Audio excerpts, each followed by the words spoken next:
Obviously, it's great to be here with you, Maverick. Bro, what? Let me begin by saying it's tremendous to be the DEI hire today at the shop. There's only one white, there's 5 blacks, and do we love the blacks? They're great people, right?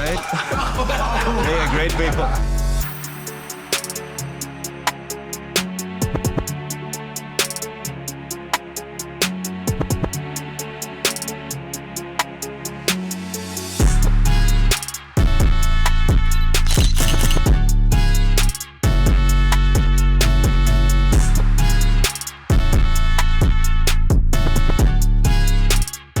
You can do whatever you want. It's the shop. And you go by JID, right?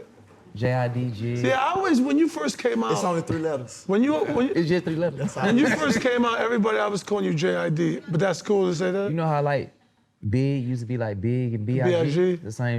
But where did the J.I.D., the J come from? Your grandmother? Grandma. Yeah. She used to call me Jitter when I was baby, the nigga. Like, what? You was a lot of energy. Yeah, a lot of You still energy. like that? Nah, I shut that off. Yeah, you don't rap like that. Your flows come off not jittery. I wouldn't They can be a little fast, rapid, but it be smooth. I think mine be smooth. You feel me? Man. By the way, how'd you come up with your rap name? Offset. Now, you just now? So I was always a little off. No, it did artist in Atlanta named Young L.A. I ain't gonna lie. And he was on a futuristic wave.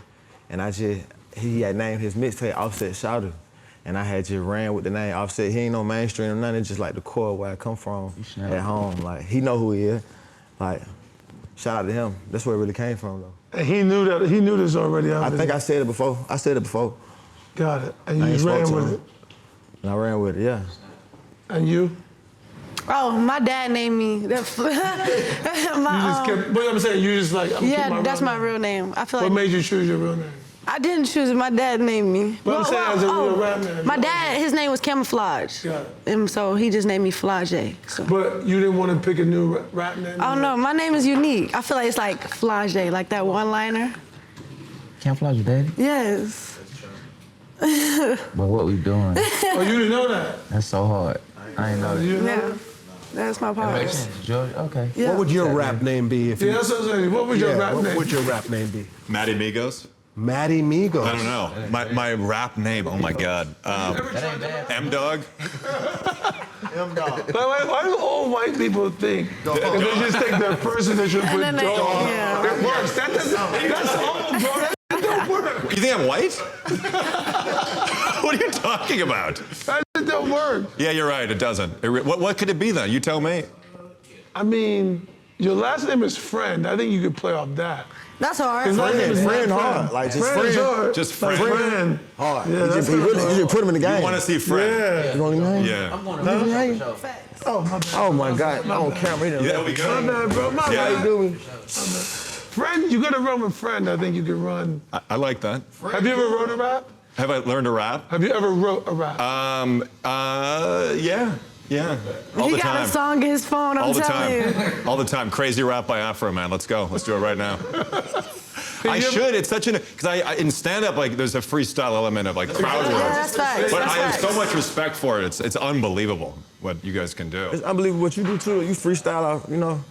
When You you're on- write too though, so it's the same Yeah. process a little bit. It's the rhythm of music. When you're on stage and you're doing stand-up, how much of it are you making up in the moment and you've like rehearsed and ready to go? I have, right now I'm working my first hour special. Have you done an hour yet?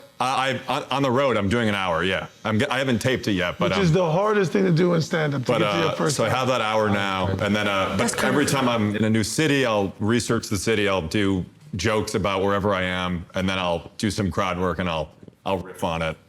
Is it the hardest because it's an hour? Is the timing? It's hard because it's like it's kind of like a sport. I mean, it's like so much physical and mental energy required. And you talking for an hour. We doing pubes too, or just okay? Got it. Sorry, that was okay. Anyway, That was just me. get a big bush. No, where were we? Sorry. No, but it's really, It's tough because you gotta. I've said this before, I've said it many times, I got the most respect for stand-up comedy. I watch a documentary called The Comedian. Seinfeld. With Seinfeld. And I This forgot guy Orny Adams. Yeah, and Seinfeld. And the goal was to get up to be able to do an hour show. And when you watch them explain the process, it's f***ing impossible, bro. Because remember, they go on stage, all they got is a microphone and them, no props, no nothing, no nothing. And it's thousands or hundreds of people sitting there going, make me laugh. I paid money for you to make me laugh. And the first milestone is like, if you can get 20 minutes of like, I think jokes 5. that work, or 5, If you can get like a rhythm, and the hardest part they explain to you is like the transitions.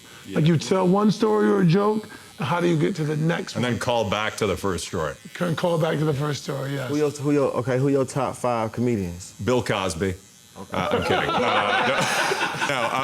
My top 5 comedians. I love a lot of the old school guys. Man, so who like is- obviously like George Carlin, Richard Pryor, obviously Eddie Murphy, Don Rickles.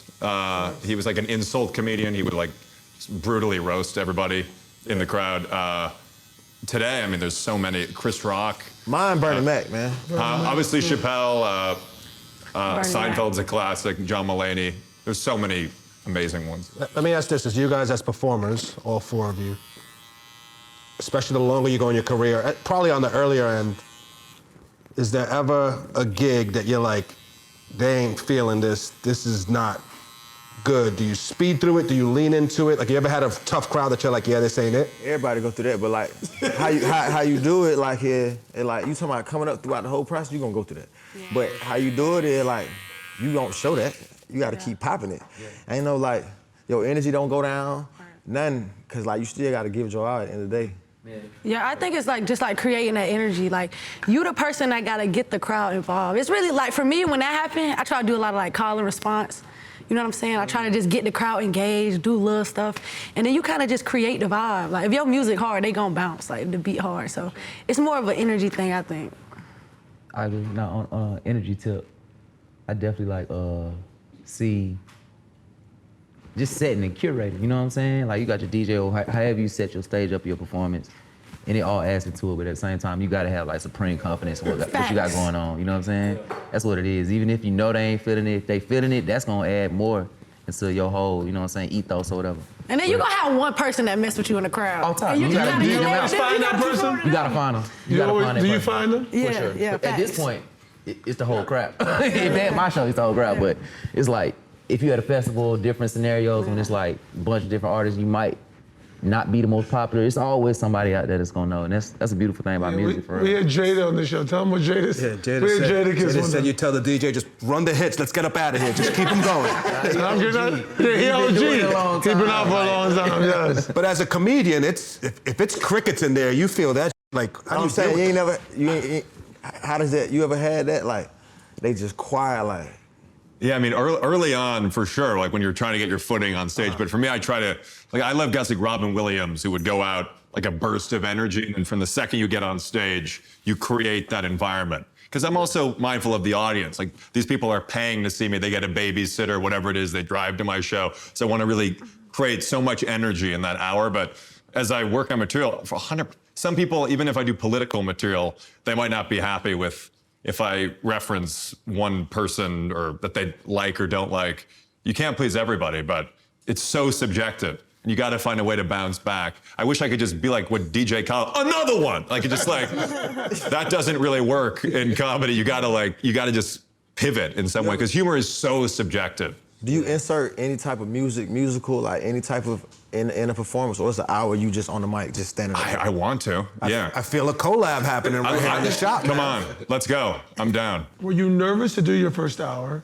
And how hard was it to get an hour's worth of material? Well, I'm doing it now, but I mean, it's been hard. I mean, it's a lot of topical stuff. We're in such a evolving political landscape, especially coming up as a comedian now, where like everybody hates each other in this country. It's so divided, and I'm in these rooms, like I performed at the White House Correspondents' Dinner, and it was like every major Republican, every major Democrat, and you have to find a way to like make the room come together in some capacity. What's your process like? Is it like, say we collaborating, or you know what I'm saying, we making music and stuff. We got a producer. We have like bouncing off each other in some type of way. How is your process of coming up with an hour? Do you have somebody that you bounce off with? So far, it's been me. And then there's a guy that I've been working with recently to refine my jokes and think of topical stuff, but it's been me and the audience. I mean, so J.I.D., you should go see it. It's one of the most amazing things when you get to be with a comedian. I'm friends with a lot of comedians, but I've done it with Chappelle, Kevin Hart. Yeah, we're the same level. Yeah, same level, not you. Yeah. Same fan base. Same thing, yeah. When they're trying to find their hour, what they do, they'll go to comedy clubs, mostly New York, bit in Chicago, but they'll go anywhere, and they'll just pop up. Like, say it won't be like a show. Say it's steal them jokes. A very famous one's called the Comedy Cellar in New York. Is it the Stand in New York too? Yeah, it's a room. It's smaller than this. You'll go in there. One night I was in there, and all of a sudden they were like, "Up next, Chris Rock." Chappelle. You had no idea Chris Rock was coming. He walked in. They take everybody's phone. Nobody got a phone, so you can't record. And Chris Rock gets on stage, and he has a notepad of jokes he'd been writing, and he had tried them. And like he just tried. So he rehearsing. He rehearsed it, and he like spar. It's like playing pickup basketball. It's like live rehearsal, like it's like practicing. sparring. Yeah. And if shit work, he'd keep it, and if shit don't work, that's the process because it's real. Correct me if I'm wrong. In music, you're not testing in front of the audience. Maybe you are, but in stand-up, it's like you write in front of the crowd, basically. Right. And do you still get? I was talking to Offset earlier. He's got an album coming out, which we'll talk about for sure. And I asked him if he still gets nervous, like when he's about to drop an album. He's like, "Yeah, of course." Like, do you still get nervous every time you walk on? I like preparation meets opportunity. Like I feel prepared, but depending on the room I'm in, there can be nerves. Like I hosted this award show, the NHL Awards. It's like this room of brain-damaged, one-toothed Yugoslavian hockey players who all act concussed, and they're like, "Very funny joke. This is good. Shut up. Next one, you stupid idiot." And it's like performing at the Kremlin, basically, for these people. Putin's kids staring at me. Russian Siberian wolves. Do you tweak your material for that room? Yeah, you kind of like, if you're a pro, like you have your set jokes, but then you might have to pivot in the moment and like do a little crowd work or riff on somebody and just think of stuff in the moment. Like as an artist though, like how we do it, we putting out product and these people like for the world. So instead of everything ain't live, so you go to thinking about, damn, maybe I should have. It's a lot of overthinking as an artist because you just. For sure. It ain't about no numbers at all with me. We always talk about it. It ain't no numbers. It's the product. I want to make sure I'm putting out like good product, like good music, not no. Because that come and go. It might get hot, but it come and go. Like quality to make people respect your artistry. You know what I mean? That's what my nervousness would be like. Because it's like I done put my all into this, and I'm about to put this out. All right? But you know, we always stand. So when you do that set, or as an artist, some musicians, rappers, singers lock in with one producer, like Clips just put out an album and it's just P in there, so they obviously trust P. Like I talked to Snoop one time, and Snoop was in the studio with Dre. Snoop Dogg. Yes. He was like, he's from the 90s, bro. I told you that shit's over with. You can't do that anymore. He was like, yo, when I'm in with Dre, I trust everything Dre say. If Dre say like this, I say like this. He say it like this, I say like this. Do you have somebody that you like, yo, bro, listen, like that's in the studio with you cooking up, that's like, listen to this and can tell you this is quality, this ain't. Really producing. That's really you have to have that. So because I got Metro and Southside, the hardest critics of ever. Like they don't give a damn. They like, hey, ain't nothing. Like straight to your eyeballs. Hey, buddy, you need to go back. You don't need to drop. They'll tell you like you don't need to drop. If you finna drop this, like Pool Beats too. Like, but the good thing with them is they don't have to be the one who made the beat. They don't have to be the producer. They don't have to be the producer. But I just trust their ear and they know what they be talking about, like with me. And they the only people that keep it so iron sharp and straight to the point. They ain't doing they not letting me get by with nothing. It's layers I go through before I put an album out. You don't feel like the album got real continuity when you're working with one producer, like Mav just said, like you putting a real, that's why we don't really have a lot of classic like we used to have, because there's so many producers working on projects. See, but that's an old school player. My classic. You know what I'm saying? I agree with you. Put yourself in the I agree. You don't need a single producer. Because it's like, you dropping classes, it's just how the viewers view music now is not the same. Like people don't People don't want to hear like, you do instrumental in the beginning of your intro. They want to get straight to the point, so you got to please the consumer at the same time. The game done changed. Like an album from 2010 ain't gonna be like how it is now. Like they want to hear that your best 6 songs, your top 6 songs determine your album. Right. They not doing if them first 3 songs ain't hitting, it's sorry for you. They might play shuffle for sure.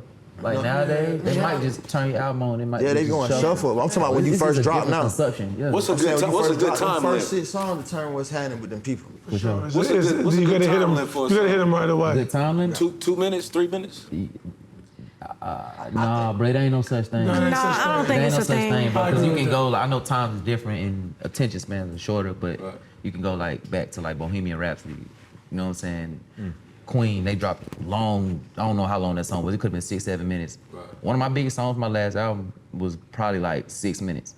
You know what I'm saying? So I don't like leaning to those type of like. I heard Boss Man did an interview and he was like, only do 2 minutes, less than 2 minutes. That. But that's probably who he's feeding. You know what I'm saying? That's his situation. Everybody got to curate their own, like, establish how you want to be received as an artist. You know what I'm saying? Right. If you come out dropping 5-minute songs, your fans love it, and now you're dropping whatever, it might change. So it just the artistry, the creativity determines the life. Exactly. Yeah, it's like a method, like, you know what I'm saying? But like, that's the thing with music, like people always try to like ride those waves, so you think it become like with it, but it's not. Like, I listen to like a lot of jazz music, and it's like 6 minutes long. You know what I'm saying? Songs be 8 minutes. You know what I'm saying? And it's just about the music. I think it's about the feel. We're going back and forth. Yeah. On this record, we're going back and forth. We're going back and forth. For Oh, sure. man, you rapping too long. Bro, it's gonna work, bro. It's gonna work. Going literally, because What's that process like with you guys when you collaborate? Like someone coming up. 1,000 with each other, so it's like we built a friendship before we worked. You know what I mean? We talked to each other a lot of time. We were supposed to work, but we built a friendship. Hey, bro, cut this, bro. Tell you, like, it be always. We go back and forth. Bro, We get into it, go back and forth. Like, no, like, bro, I'm telling you. No, bro, I need to change. Because his verse was different from the verse y'all heard. He's like, bro, I need to change my verse. Nah, it ain't hard enough. I'm like, bro, you tripping, bro. Like, it's time. He's like, nah, I gotta, but we honest with each other. Like, I like working with artists that we be honest with each other, because I'm gonna tell you if I want you to change something, like, or if you feel like I could've went hard on you last 4, tell me, because it's a collaboration. Yeah. That's the whole point of it. But you knew it wasn't good when after you listened to it? I knew it should be something different. When you laid it, you knew it wasn't right? You could We was drunk. God. We was in China too. Hung out. We was just got off the festival. It was Hung Out Fest, or I believe that's the name I wanted to speak. But we did the show, came back. We was in a hotel. Like all the artists was staying there and stuff. We was downstairs at first, drinking a little bit, ate some food. I had a studio in my room. Studio in his room. We set it up and turned the beat on. We had some words to it, but it was just a feeling immediately as soon as we heard the beat. And then we was already cool. We was already like having a good time. We drinking, blah, blah, blah. So the energy that we did from the show carried over to the music, and then carried on to us like having real conversations about the music. And we never doubted it. It was just like how we want to play this. We want to sharpen iron, sharpen it up. You know It's what I mean? like basketball for real. Like, I feel like when you have chemistry, like you create great I was gonna ask you about basketball, because it's interesting to listen to him when he said about Southside Metro giving him honest feedback about the music. Like in music, like he was saying, he had to find that with Metro and Southside. But you an artist and play basketball. In sports, that is part of it. The coach tells you, yo, you were awful today. You can't, there's that. So how do you bridge that or think about that? I've seen her coach say that, by the way. How do you think, because it's hard, like if you're not an athlete, like athletes, I always tell people, athletes, we're so used to getting talked to hard. Yeah. If you don't say to us, like, yo, that was terrible. Like, we do it, it's not. Do it to yourself. Yeah, it's not natural. So what do you bring from being coached in basketball to being produced as an artist? But I love that, because I'm like a student, and I think that discipline of being an athlete, just, I have thick skin, like, you know what I'm saying? But it's kind of different, because I'm like sensitive about my music, like this my feelings, like, you know what I'm saying? This is not me playing about, like, this is how I feel. But like Offset said, bro, you gotta have somebody that's gonna be honest with you, like Fly, nah, that ain't it, cause like, don't put that out, you know what I'm saying? Or you gotta have somebody to be like, nah, that's really hard. But I also think it's important to have people that pour into you, like, that let you know, like, no, like, this is that, you know what I'm saying? So you gotta be able to take criticism though. Like, but do you have people you listen to, like, you gotta rap on this beat? I don't know what you saying. Oh, that's how they is. Yeah. That's how Metro be. That's how the producer. That's how they is. For sure. Cause sometimes I be like, this ain't it, and then everybody They in the get to room the be point like, to no, me this they it. don't even send beats, I but feel we like locking in. I feel like the sensitivity and the vulnerability she talking about is why so many artists be sitting on music for so long. Like you have a, For sure. you know what I'm saying, make music and it be like forever to put it, you know what I'm saying, put it Yeah, out. it's true, cause you gotta think, man. Everybody like, you gotta have a strong mind in it because there's so many people you gotta please. Right. You dig what I'm saying? just talking about And then like sometimes you catch yourself looking at the people that you don't please more than the people that you please. What I do in any type of situation, I focus on my fan base, what they want from me, what they like from me. It's gonna grow because it's gonna be good product, but it's like feeding them and don't worry about nothing else. But sometimes sometimes people sit on music because like you trying to better sharpen it so much, you just thinking too much, too much, and time letting it passes go. instead of letting That's it go. the beauty of comedy, to his point.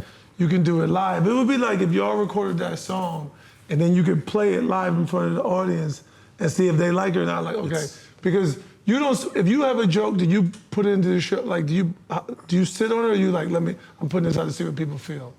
I mean, some people just go for it and don't really care and just do it. I'm increasingly doing it more. Like when I'm on the road and touring, you got to take risks because I don't want to be the guy that's doing the same material for 40 years and that's all they do. Of course. So I mean, every day, and that's the nature of my material where I have set stories and things, but a lot of it is topical. I'll react to some that just happened in the news and I'll like riff on it. Do you think you'll be doing impersonations your whole career? For sure. I mean, now I'm doing this stand-up where it's more me, but the impressions are always a part of it. How do you choose who to, you guys seen his impressions before? Yeah.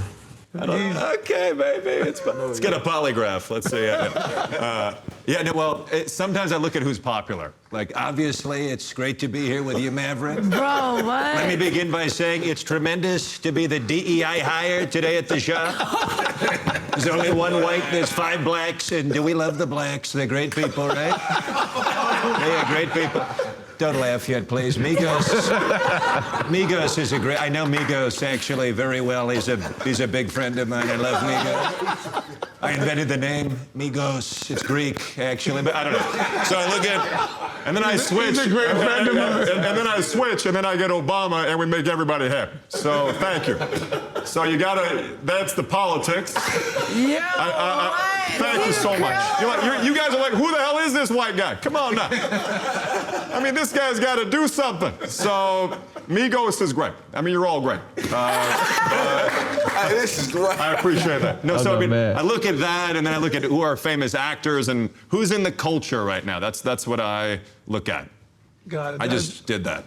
Have you always been good at impersonating? Like Since a kid? Yeah, like when I was 4, I watched the movie Austin Powers, and that's what got me obsessed with comedy. And I look at guys like Eddie Murphy was so amazing at Great impersonator. Yeah, or even like Bill Hader or Jimmy Fallon and guys like that. And then I try to put that. I don't want that to be the whole thing. And I'm at this transition point now. I'm sure like you reinvent yourself a little bit. Yeah, but it's a part of the song. It's like Migos fault. You never get rid of it. You just rebrand it. Yeah, you rebrand it. It's still a part of your seasoning, though. Yeah. You know what I mean? It's a You part still of that. do the Migos flow, man. You gotta pop it up because you created it. It's chopping and it fit in the pocket. You weave it in. But I look at It's who a people go-to. are talking about.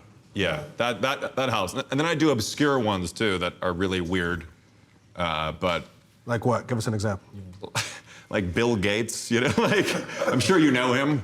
Like I was watching him. He sounds like Kermit the Frog. Like he's like, well, it's great to be with Maverick Carter, talking about, the Gates Foundation and educating kids. Like that's just weird. Like, no one knows what he sounds like. Who else is weird? Yeah, like I got to think about it. Yeah. I saw did you see the one he did at Roger? Have you ever heard Roger Federer talk, which lots of people have? He did Roger Federer at Wimbledon, you didn't see? Well, my joke with Jay Farrow was that Jay does the best black ones, I do the best white ones. But I mean, I'll do like different talk show hosts, like Howard Stern. Like he's got a deep voice, right? So he sounds like this. I want to talk about Offset. You're a good-looking guy. You must get so much. Let's talk about it. I want to talk about it. That's what he. I mean, Maverick Carter. You're friends with LeBron. Are you banging anybody? Who are you? When you do an impression, you could use it as a vehicle for someone else. I think Eddie was the best. It's amazing. In that category. Jamie Foxx is great in that category. My guy. Jamie Foxx is the best. He's a great impersonator. Oh. Then there's the like, best. Chappelle, who's more like social commentary. Yes. Chappelle, Carlin. Carlin's bit on religion, I think, is one of the great. If you've not watched George Carlin talk about religion. But he's an evolution too. I would feel like Dave Chappelle get his real flowers. He really created like the skit that's going on now, that's getting new comedians on now. Yeah. Like shout out my boy Drewski, like skits and like of what's actually happening in life, like actual life. Like when you see it, you like, damn, I didn't know. I know that I have in my home, but like some actual life thing. I don't feel like he get them flowers. I want to get at the day. How long have you been doing stand-up? I'm 27, so like a few years. Just turned 27. It's like professionally, like since the pandemic. So in your short time, have you felt that? Has the shift in the world changed your comedy at all? I mean, I think it's accelerated what I'm doing. I don't know that I'd be here talking with you guys right now if there wasn't a pandemic and there wasn't TikTok and social media to get my stuff. But I mean, material-wise, are there Material-wise- things that you maybe wouldn't I wanted to ask that too, like. 'cause cover? I that I wouldn't cover? Yeah. Well, I'm not going to do blackface. I mean, that's. I think those days are over in comedy, but yeah, that's my Halloween costume. I'm going as Offset. That's a great idea. But no, I mean, you got to read the room. You know, I'm sure you guys know this, performers, that you got to see the energy. I mean, But no, with yours though, like you can't say certain. You like, can't say you certain. really have to, like, cause you making straight up jokes. It ain't no music. I like- think that's. I think comedians' job today, are to make us uncomfortable and push the boundaries of what we all want to say, what we all think. That's how I feel. I know people get upset with that. I think comedians, your job is to make me laugh and like it's a joke. I think in comedy is too restricted by some people. Like you need to have some leniency for the comedian. So like when you write, like, are you thinking like, yeah, I'm not gonna say this, I'm gonna get canceled? I mean, I think if you don't have that thought, then you're a psychopath.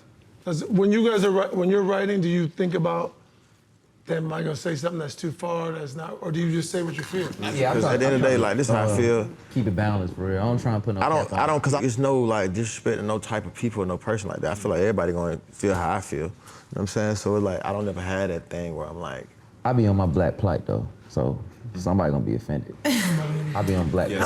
I be cutting some stuff out, I ain't gonna lie. Really? Yeah, cause I like freestyle a lot, and then my mom be like, nah, run it. Oh, your mom listen to everything? Not everything, cause she too critiquey. Like she one of the people like, but sometimes she'll be like, nah. But that's because like I don't really curse in my music, and like I work with a lot of brands, so it's like I still keep it 1,000, but it's like certain stuff. Flau'jae, do you ever get any blowback as it relates to, because your day job is being one of the top women basketball players in the country. Yeah. Do you get any pushback, whether it be from coaches, teammates, fans? You have a bad game and it's like, oh, that's because she's in the studio worrying about music. Yeah, like, yeah, they don't say that. I ain't gonna lie, I have a bad game. They was like, she too worried about that mixtape. Does that bother you? Oh no, cause like this is what I do for real. Like this is my real life. Your Like life, I got a man. real story behind. Like my dad was murdered before I was born. You know what I'm saying? Like 6 months before I was born. And I feel like they tried to like end his legacy. And you know, I feel like with me. But legend in the South though. Facts. For real. And for me being able to have, you know, be able to have the ability to rap, bro, it's like it's deeper than what the people think. Like I really want to do this like to honor my father. So I'm just good at both. Like, you know what I'm saying? Like I can't help, I'm just good at both. If you had to choose?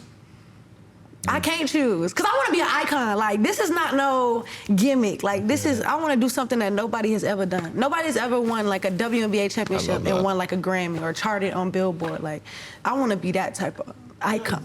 I love people that say that too. You put it out there, you manifest it. You got to, cause You like, gotta do it. And people might think right now like this, she crazy. No, you gotta do it. If you don't say it, how's it gonna happen? I see it like that's what I see. You know what I'm saying? So I got. Everybody thought all us sitting right here was crazy at one point. Facts. About chasing Facts. By the way, if they don't think you're crazy, you're not. You're wrong. Never, exactly. You gotta make people think you're crazy. You go for. That's what I believe. Yeah, when they say that, I know I'm on the right track though. Like if I show somebody an idea and they get the, I be like, okay, I'm on the right track, cause everybody ain't gonna see it. Yeah, people just want to box you in though. Like we get to do this over again. No doubt we do about this it. one time. I feel like with my situation, though, it's like a projection though. It's like I never thought in my life that I could do two things that I loved at once. So I don't think you can do it. You know what I'm saying? Like, but You trying to do it on the highest on the level highest too. level, You know what yeah. I'm trying to saying? do both simultaneously. When do you think it tipped for you though, Flau'jae, where it was like people started going like, wait, you can't do that? Yeah. Because it probably wasn't. Was it when y'all won it all? What was it? Yeah, it was like, I feel like people started believing more when we won the Natty. You know what I'm saying? It was like, wow. And like when I won the Natty, the DJ ended up playing my song. So I got the trophy and my song coming out the speakers in the arena. Folks was like, oh, she's serious. Like, you know what I'm saying? And I think now it's just like people don't give it a chance. You know what I'm saying? People won't give it a chance. Like she just hooping. You know what I'm saying? But then they hear it and they be like, oh, you serious? I've been trying to tell y'all this. Like I got a song with Lil Wayne. Like. Well, for you, it's also one of those things like, you do it in high school, that's cute, you know, whatever. Right. It's like, all right, college, that's cute. Oh, you won the Natty. Oh, okay, you're one of the top players. Right. Oh, you're gonna go to the league. Oh, you're still gonna, you know, I just played for Team USA. We just won gold in Chile. So it's like, I'm showing people like, I'm excelling at the highest level at both. What you do this summer, Maverick? You just won gold this summer. What did you do? Is Boosie your cousin? Is that real? Tequila and champagne. Boosie is my, like, And went to the Hamptons. He your uncle. kind of like, Boosie met my dad when they were like younger in the game. He put him in a song. He was like, I met him 1 week, the next week he died, I almost cried. Like, and he always checked in with my mom, like anything she need. Like, he'd bring me over to the mansion, I'd play with the kids, but like, they never really knew each other personally. Boosie's just a real solid guy. And was your dad like your sole inspiration in your family? Yeah, like, when I found out, I didn't find out my dad was a rapper. Did he hoop too? Nah, no. But he was on that mic, he was a killer. But like, once I found out my dad could rap, I was like, oh no, that's what I'm doing. Like, you know what I'm saying? And at first, I didn't really know what I was doing, but I wanted to do it like him. But one day, it just kind of snapped. And it was all history from there. And you still listen to his music a lot? All the time. Yeah. Cause I'm trying to chase that. Like, you know, people like, who is your inspiration? Like, I'm literally trying to rap like my dad in like my way. You know what I'm saying? So I never sound like nobody else, but that's who I want to be like. Like, that's who I think is great. So that's. He was from Atlanta. He was from Savannah. So y'all know him really. Y'all grew up listening to him. Yeah. Legend. Y'all grew up listening to him. Facts. Oh, y'all knew of her pops? For sure. He was like a Yeah. He didn't till today. They just learned it was their pops today. Yeah, I didn't know there was a part to them. Yeah, you just, but That's what's going on. Legendary. When I'm Southern 5, legend. 6, Mon Duke playing that, he having a real wave in Atlanta, for Facts. real. How does that make you feel, hearing that? It made me excited, but it kind of hurt me a little bit because I never got to experience it. You know what I'm saying? Like, I only hear stories of what people telling me. Like, somebody told me the other day, they was like, you know, you 21. She was like, your dad, like, you about to pass the age of your dad. Like, you know what I'm saying? And look at all the stuff that you've done. Wow. And sometimes it hurt because it's like, dang, like, I wish I could experience that. Like, I wish I could have, like, touched him, talked to him one time, or tell him, like, Dad, I want to rap like you. You know what I'm saying? But now it's like, we kind of just connect. He still see it. I lost somebody too. I lost my brother, man. Like, they still see it. They cheer you on. They push you on. Some of them doors opening because of them. Because of them. Without you even saying it, because it's good that folk don't know that. Like at the same time, because I feel like sometimes when people know you come from a star, they downplay it. So you got to get it out the mud. It's hard being an artist, for sure. This is what our show is all about. Real conversations with an amazing group of people. You could be at your local barbershop or your local Starbucks. It's all about the stories, the energy. So go get yourself a drink, order a coffee, tea, whatever you prefer. We've got a lot more to get to.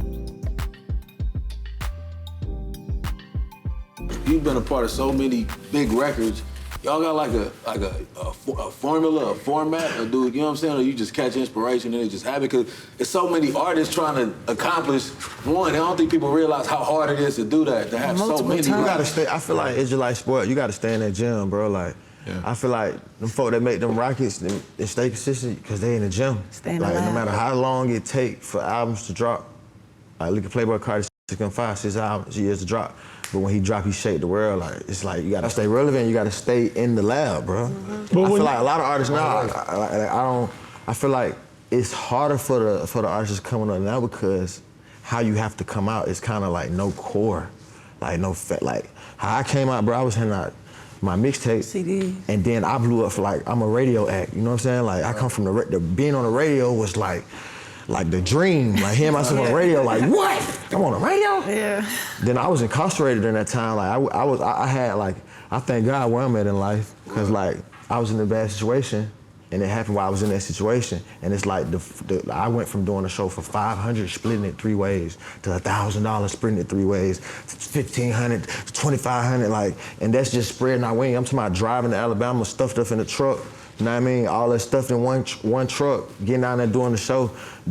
by the time you done ate and did all that, you ain't really making no money, but it's like I come from the grind mode, no internet. Facts. Like when I had a hit on the Billboard, Versace was on the Billboard, and I had 10K on Instagram. You know what I'm saying? Like, so I'm thankful for that too, cause like, sometimes I be seeing a song on the internet so viral, going so crazy, and then, but it won't be on Billboard or something, like it won't not, and it be like, damn, you trying to find the balance as the artist, like, I see it so much, but I feel like, I ain't gonna lie, like me being an artist that's been in the game for a living, I feel like it's like how the internet has turned out, it's like one piece of your song is going viral. Yeah. Right? Yeah. So you really have to yeah. focus on your fan base that's into you and build it like that. Just trying to catch them little 1 second, them 32-second clips. They not really spinning your music. They putting on what they seeing is trending. And then that's why some artists that don't ever be on shit like that. Like for he is a prime example. Buddy will go sell out 10,000 in a venue, but he ain't crazy about the internet. Like viral. That ain't.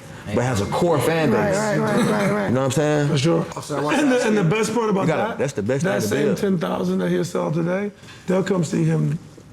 If he don't put out music 3 years from now, they'll still come because they love what he does. Yeah. So you just add on to that as you go, but they'll come because they love you. What I was gonna ask you is, as you guys did that, and Migos, to your point, Alabama, this, splitting at 500, and then it just kept going and going, and then it had this moment. And you said it's hard being an artist, but there is a lot of fun in it, right? Coming up and blowing up, and then next thing you know, y'all performing in arenas and making millions. At what point where it was like, whoa, this is hard? Because when the come up it's hard, but it's more fun because it's a carrot out in front of you, and you just focus damn, we gotta get there, let's make big records. For me, but at some point it gets this is big and this is hard. Yeah, like for me personally, it always was hard because I always want better. I'm never satisfied, bro. Now going solo by yourself, you feel you got to prove yourself again? Because everybody knows you from the group, obviously. Yeah. You've had a solo album, which was. I've had a lot of solo big songs. You've had a lot of big solo songs, but do you still feel like you got to prove something? All the time, but I'm okay with it. So I'm not like somebody, like my first tour, right? I'm by myself. I didn't go to no arenas.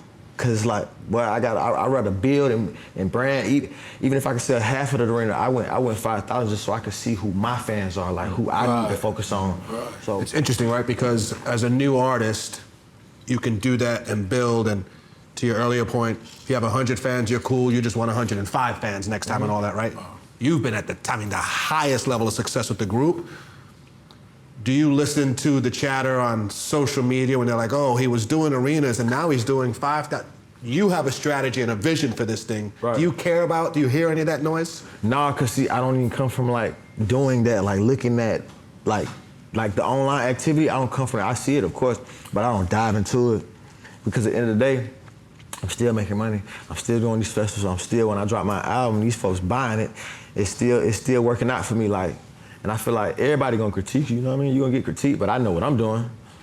I just know what I'm doing. I believe in my vision. J.I.D., you always stayed doing your thing, as he said. Is that just natural, or you fell into that pocket, or you just that's just who I am, or was it thought, you this is what I'm gonna do? How did you never stray from the sound, the way you write? I'm not gonna chase this or chase that or try and get this. I'm gonna do it like this. I would tell her I played sports and stuff like that. Yeah, you played football. Division I football, right? Yeah, Position you play? You need to play corner. Corner, kick return, pump turn, nickel back, So Slot, corner. all that, you know what I'm saying? But my whole thing was just using the same. I wasn't always the biggest, you know what I'm saying, on the football field, but I work hard. So I kind of use the same method to transition over to the music, but also I'm not a big social media guy and stuff like that. So I try to build with the core people, the people that really me. I try to find those fans, try and build on top of that foundation, you know what I'm saying? We started off at 300 venues, 500 and all that stuff, and just kept building. And I don't know, I came into the game a little bit older. I got signed when I was a little bit older because I was on football scholarship, then started doing music. So I came in the game kind of content with myself. That's a big deal. I wasn't really... Because a lot of times it's ego that makes you chase the bigger arena. Yeah. It's not necessarily a good business decision. artists are feeling their ego, like, I'm gonna go bigger because I should, because I'm this or that. But it's not a good business decision. It's not a good decision as an artist. Yeah. It's like you're feeding your ego. Being around like Cobra is one of the greatest examples. You know what I'm saying? He's an anomaly, the way he moves and stuff like that, but also he's just like a solid person. So watching the insane, crazy focus on the goal at hand, the bottom line, the way he carries himself, kind of gave me like the same type of, you can do the same thing, not in his realm, you know what I'm saying? Because I'm from Atlanta, we got different swags and stuff, but I feel like my insane focus and just trying to get the message and tell my story, that's more important than How just did you like meet Cole, by the way? going on tour with my homeboys, Earth Gang. Well, Earth Gang. I used to pop out, do a song with them, and then he came to a show. He was like, "Oh, you ain't in Earth Gang? What's your name?" And we tapped in. But at the beginning, everybody thought you was in Earth Gang. For sure. It made sense though, cause I was just like tagging along, cause they was like, "Bro, you're not going to the league, bro. Start rapping, son." For sure. Like they was, I said it before. I was talking to DC on Fly. He asked me how, blah blah blah. I remember a specific conversation. I'm sitting in the crib with him, losing it. We just lost a game. We might have just lost to Howard. I don't like Howard. We lost to Howard, bruh. I ain't have a good game or whatever. And talking to him, we was in the studio, like we had a studio in the dorm. It's like, bruh, you 5'6", 5'7". You're not going to the league, bruh. Come on, get in this booth, lay this verse down. You was already rapping though. I was already rapping in the dorm, just playing around, but we was like, you know what I'm saying? It wasn't nothing serious or anything. I would think I was gonna be a lawyer, might have go to the league, do something like that, but. And in that moment when you heard it, did you take it in? Fury. I probably left the room, bro. I was furious. Cause I mean, I got a game next week. It's the middle of the season. You telling me like this is all for naught. Like, So, but it actually set a fire in me. You know what I'm saying? To figure out what else is it out there. Like you're not the biggest. Okay, maybe it's your brain power. Maybe it's something else that you can use to elevate your status or whatever the case may be. So I don't know. It just worked out from having homeboys just being real. I love that. And Matt, for like, it's very clear what success is for her. Like, they won a natty, right? It's very clear they do festivals. And for a comedian, is it the special? Is it the venues? Like, what's success for a comedian? It depends on what the comedian wants to do. Like in my ultimate dream is like, it seems kind of outdated, but like to host the Oscars is what I want to do. Wow. I think you will get that for That's sure. a big step. I think you will get it. And like to like a late night show. I mean, this is kind of redefining what that world looks like, but guys that historically men that have kind of dominated that, like a Jimmy Kimmel-esque. But I mean, late night. Yeah. But and then obviously thinking about acting and other things like that. I've just been so focused on creating because acting is such a waiting game. You know, where you're waiting for someone to pick you. But thank God I have stand-up. I can write my own material, my thoughts, come out onto the stage. I can tour it. But I've had that chance to open for some big comedians, like in a couple arenas. So I've gotten that feeling of what it's like to play for thousands of people. So I'm hungry for more of that. I mean, but selling as many tickets as possible is probably the ultimate, I would say. Like huge, comedy is so different than how many comedians get to do arenas. I mean, that's so rare. There's but not many. Big theaters and that would be amazing. But I think like that's the biggest manifestation. You have no one that helps you write. You never had anyone help give you a joke that you Well, I mean, I like my mom is insanely funny. Oh, really? Yeah. She writes? She thinks her theory is she invented me, so therefore everything that I do is hers. She's very funny. But I mean, I'll definitely bounce things off of people. But I mean, it's been like me. Comedy, it's also very personal. Yeah, but I like the collaboration. Like even doing this, like I might think of a funny idea. Sure. I think it's good to work with people. To work through things. Comedy is so weird. It's so weird. I'm envious of musicians, actually. Of what? And just in terms of like an ability, some obviously comedians we can crush like at the high level, but musicians like, there's never going to be a reaction for a musician as there is for a comedian, no matter who you are. Even if you're Chappelle or Kevin Hart or Chris Rock, no one's going to react. No audience is going to go as crazy as when you come out or like. Sure, So that's true. there's no comedian groupies, is what you're saying. Well, there's definitely chuckle is what we call it. Chuckle. We go chuckle. Well, Crazy. well, if you're f***ing them. I mean, I'm not saying I'm doing that, but I mean, oh my God. No, there are definitely groupies. Yeah. Everybody got that friend that's at family reunion at the Thanksgiving or the family member that's super funny, but then think they can do stand-up, but then you get out there and it's like, this is difficult. What's the biggest difference? Between the funny kid that you know From Thanksgiving to the stage. Well, I mean, like Trevor Noah is an amazing example of, like, he likes to, I think he said in an interview once where he wants to be as funny as he is on, like, when he's playing video games with his friends and take that energy and do it on stage. But I mean, to translate humor on stage is an art form where, like we were saying, you have to write stories, you have to make these thoughts coherent and create a pattern and intertwine these different ideas. And it's one thing to make like a yo mama joke or like just say something funny at the table. Some people can do that, and I look at someone like, this guy is so funny, why isn't he performing? Or why isn't she performing? But it's it's like singing in the shower versus singing professional. Or like, you know, can I play a group basketball game or be like in the NBA? Well, that's the beauty of like art, any type of art, music, comedy, a painter, whatever, is like a movie. It's like the weaving together. The best, to your point, there's great rappers who can say a verse or a line, but who can weave together a song, 2 songs, 5 songs, 10 songs, and like, it's like continuing to not reinvent, but evolve. Flau'jae, I wanted to ask you, we talked a lot about process. What's your process? So you have a season coming up. Yeah.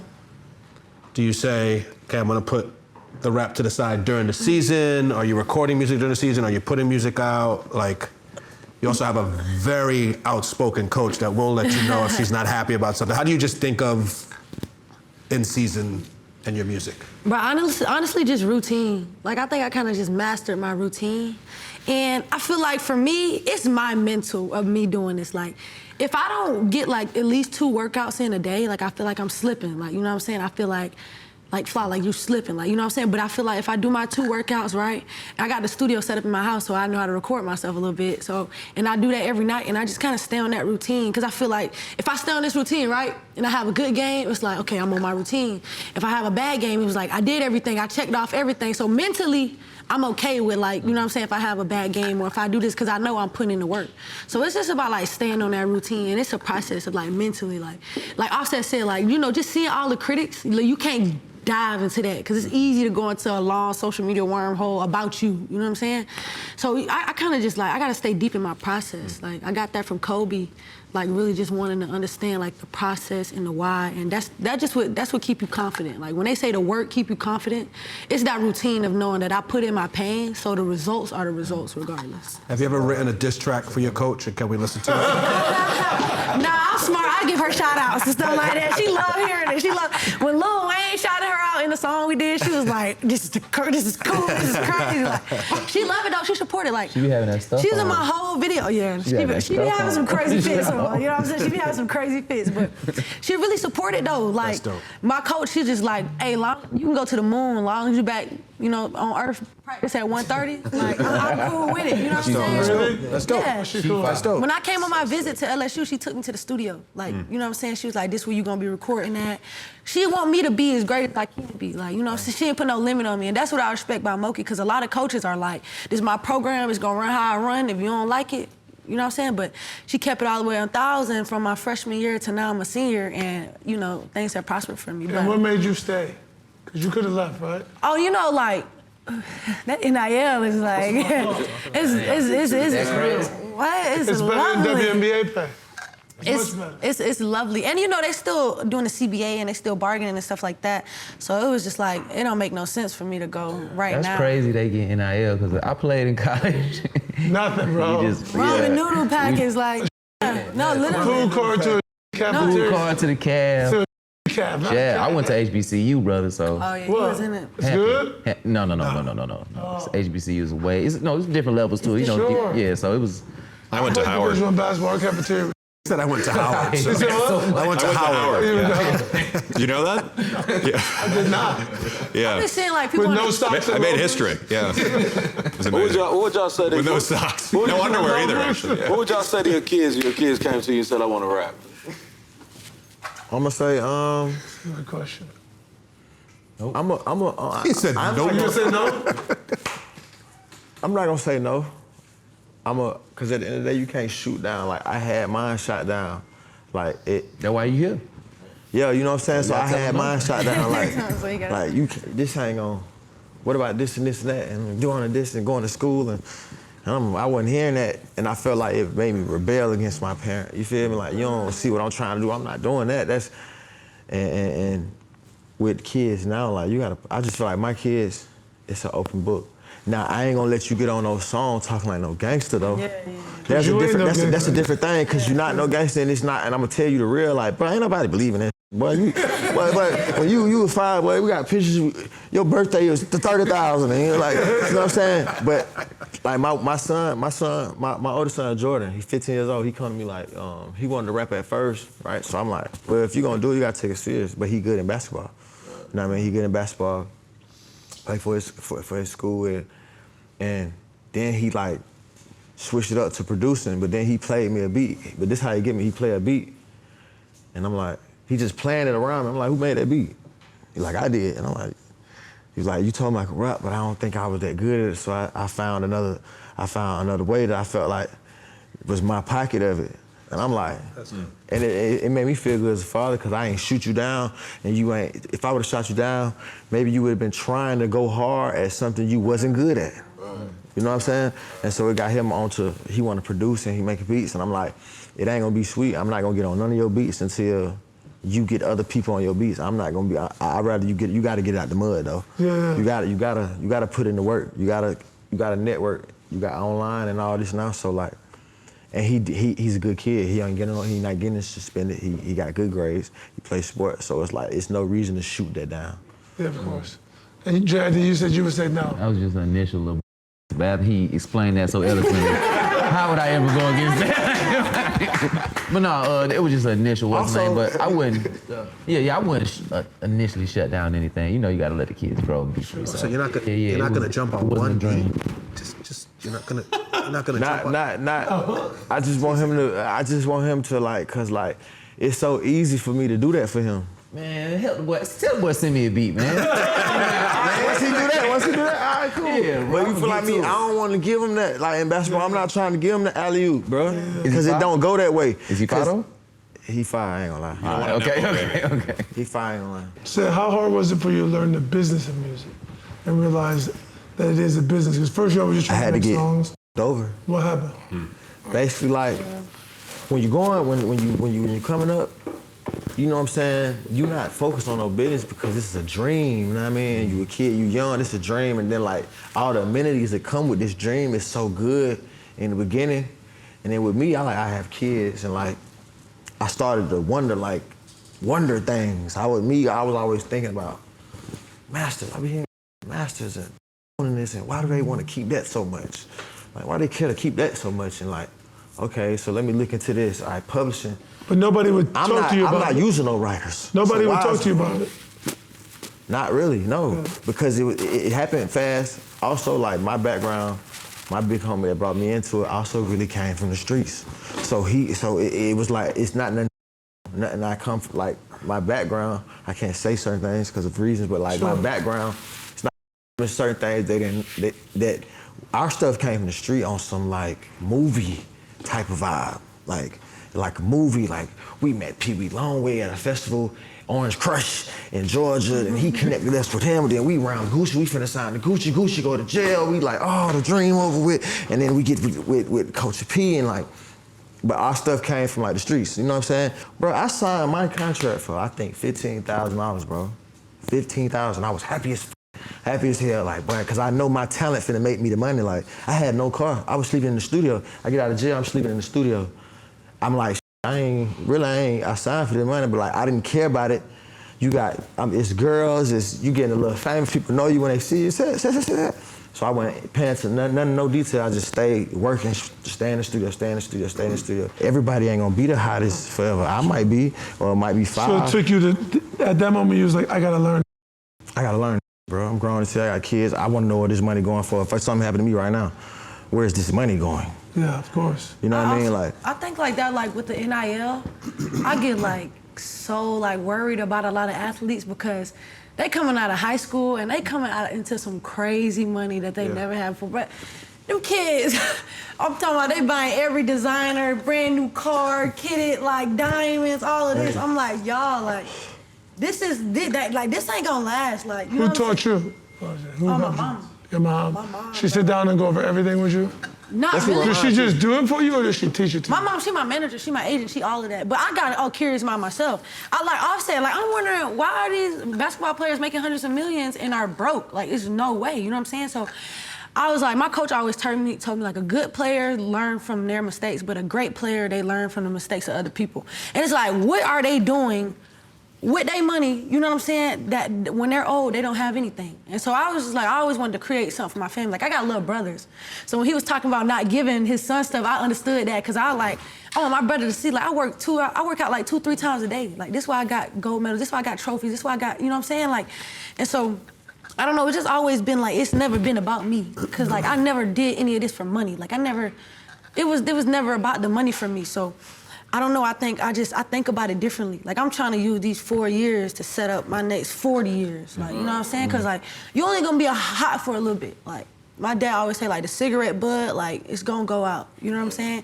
And you see it in the music industry. Like, you see it in a lot of different places. Like, you can be on fire. But you and your mom sit down and go over everything and you talk it through? Man, yeah, like, my mom, like, she sat me down when I was in high school after the McDonald's American game. She was like, Flaw, you're gonna be big, you're gonna be a basketball player, or you're gonna be a rapper. I didn't think I could do it, you know what I'm saying? I wanted to quit. And she was like, nah, you're gonna do both. And she said, You wanted to quit, but you would quit rapping? yeah, because after America's Got Talent, I got to go to buzzer and all that. Like, the shows stopped. Like, on the rap game, I was doing shows, but they didn't stop. And I was like, Mom, I don't have no fans no more, you know what I'm saying? I was like, I'm done, like, I'm gonna just go hoop. She was like, nah, like, you gonna do both. Like, you got fans, they somewhere, you gonna keep pushing. And so she sat me down, she was like, I'm gonna be your manager and we gonna rock it out.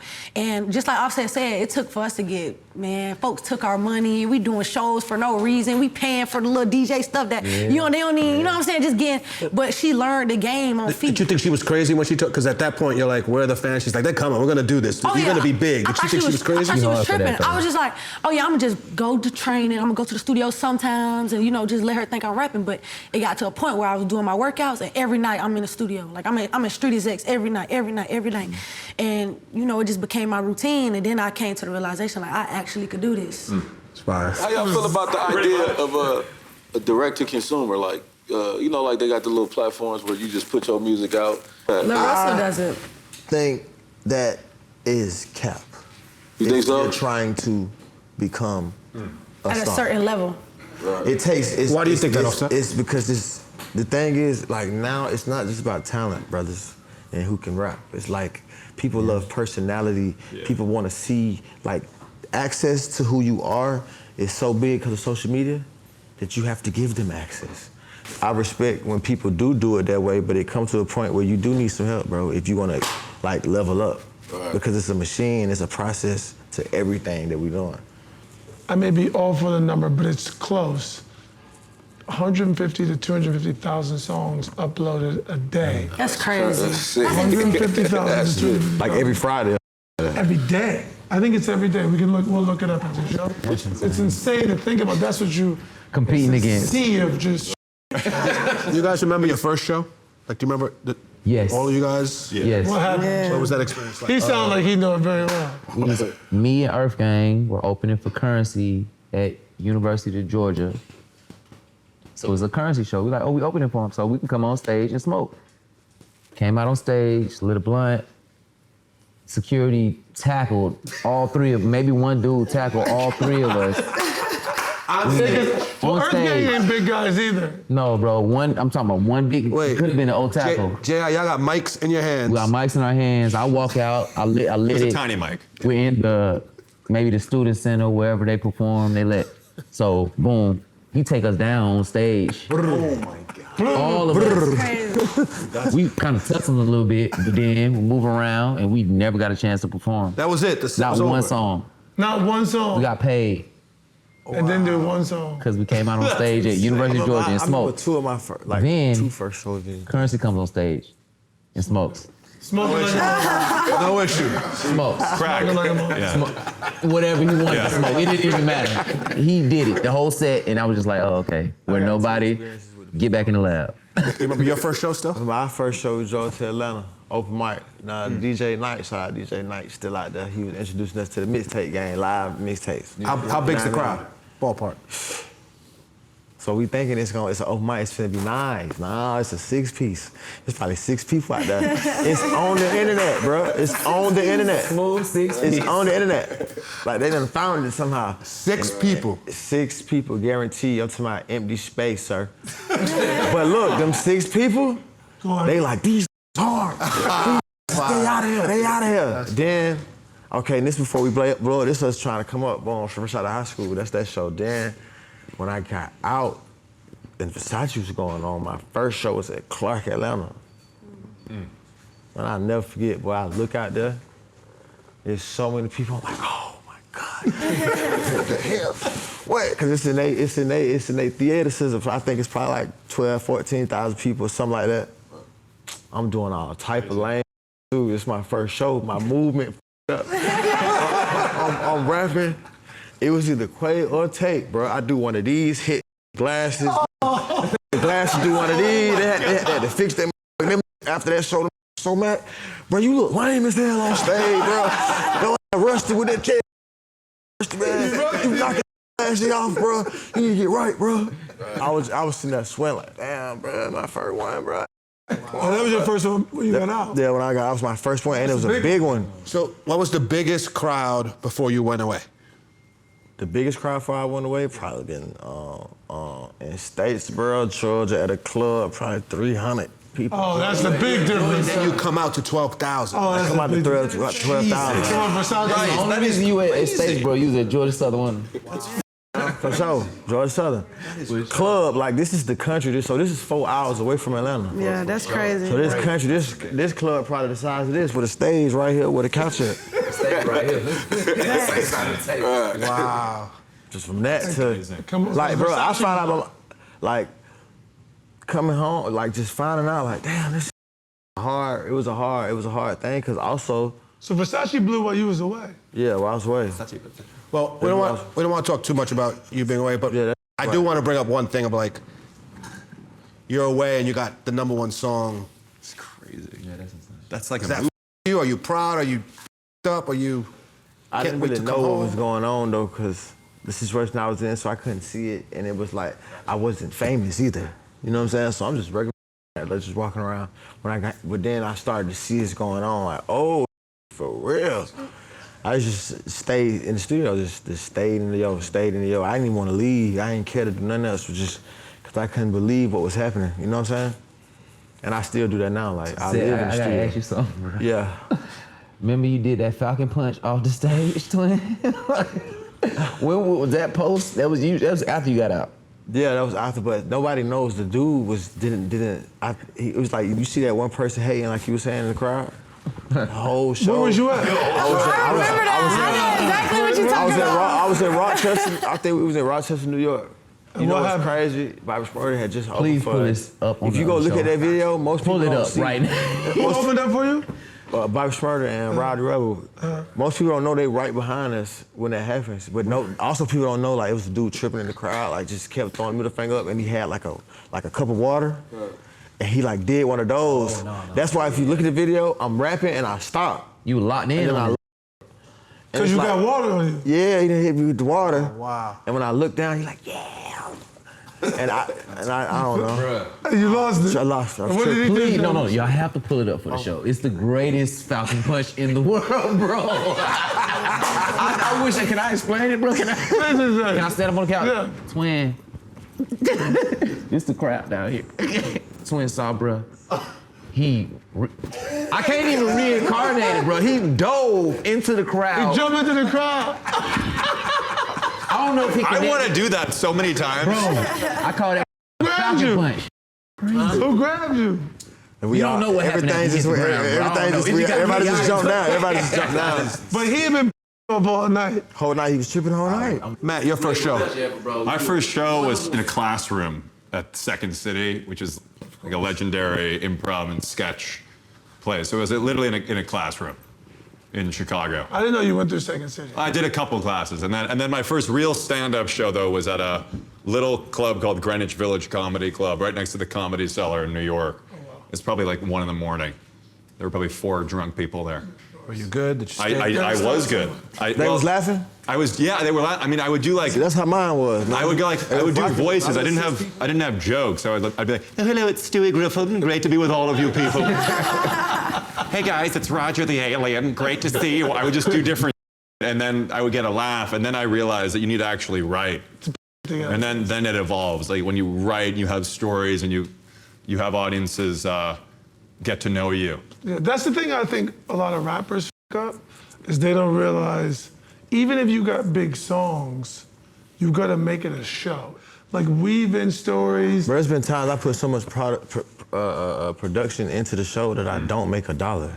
Yeah. Like my first time having a big slot as a solo at Rolling Loud Miami, I spent every dime on production, didn't care about making the money. Isn't that crazy? Every dime on production. Everything, the dancers, the hot rods, I built the bando, I built that top stage thing, cause I just know, like, sometimes they gonna give, like, sometimes the company or the brand, or like the person that's booking you, or like your agent, Live Nation, whatever, your touring company, when they see you put the money that they give you into your show, it don't look like you on some, like, you gotta think, bro, we hip-hop actors, we hip-hop acts, so we do get looked on for.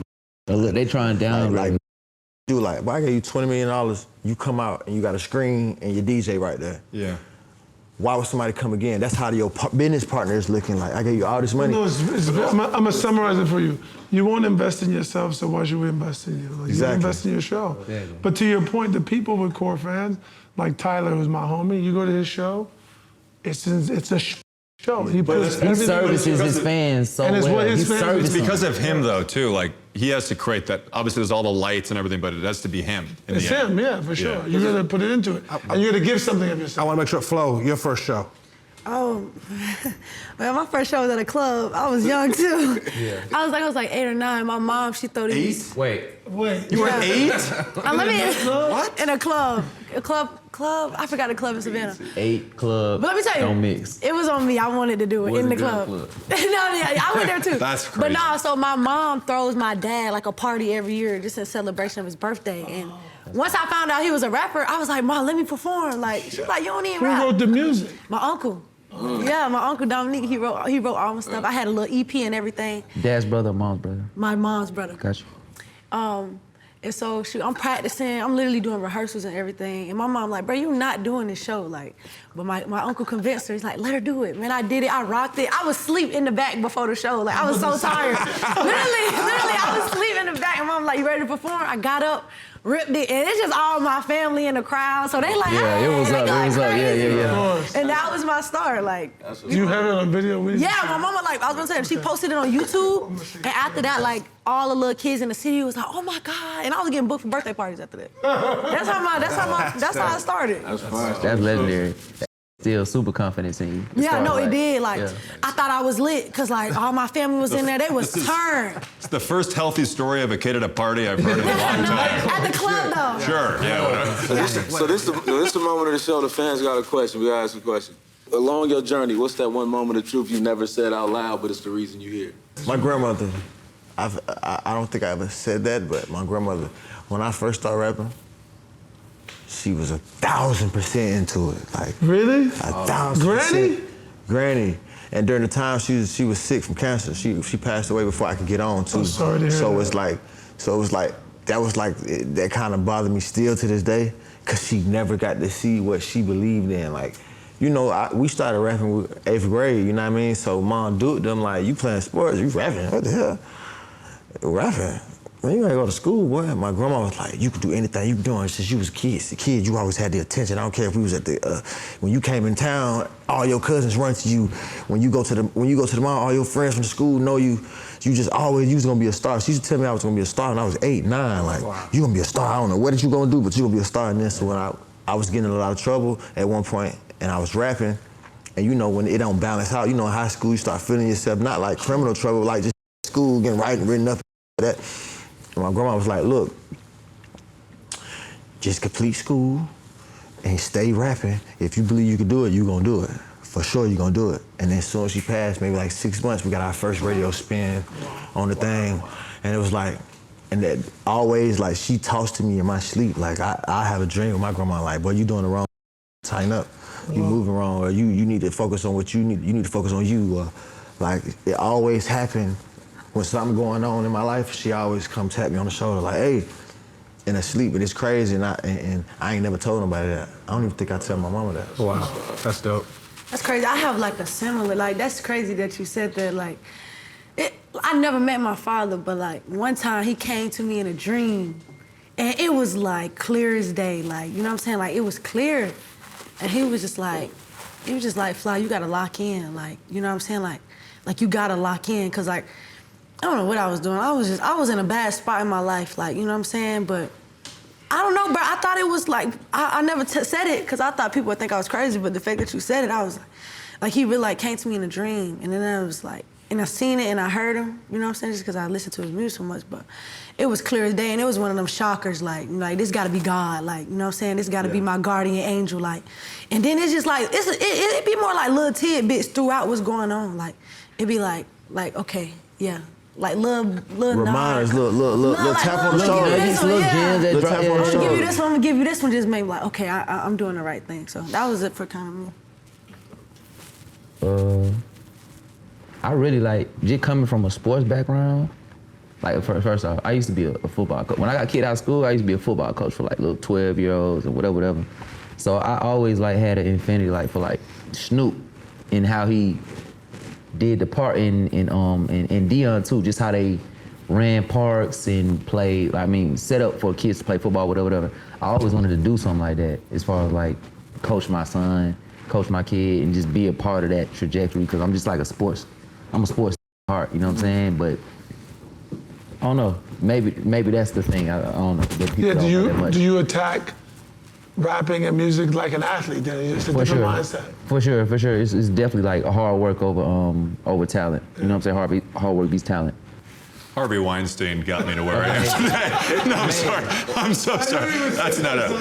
Oh my God. It was coming. It's a different show. It's a different show. No, that's a lot of famous. But I would say my mom. Harvey got you here. You had to do something. Yeah, no. Well, couldn't walk, but I know. My mom and my dad, I would say, yeah. They the most encouraging, because it's such a weird business, and I was lucky where I finished school and then I started to figure it out immediately because of the timing of the pandemic. Just started to create and then gain a following, but they've always encouraged me to follow my dreams, basically. And I've always, they never, they fostered that personality of making them Matt, are you ready to impersonate PR? Anyone in the room? Well, just you though, kind of Maverick Carter a little bit. You kind of talk like money, you know what I mean? Just.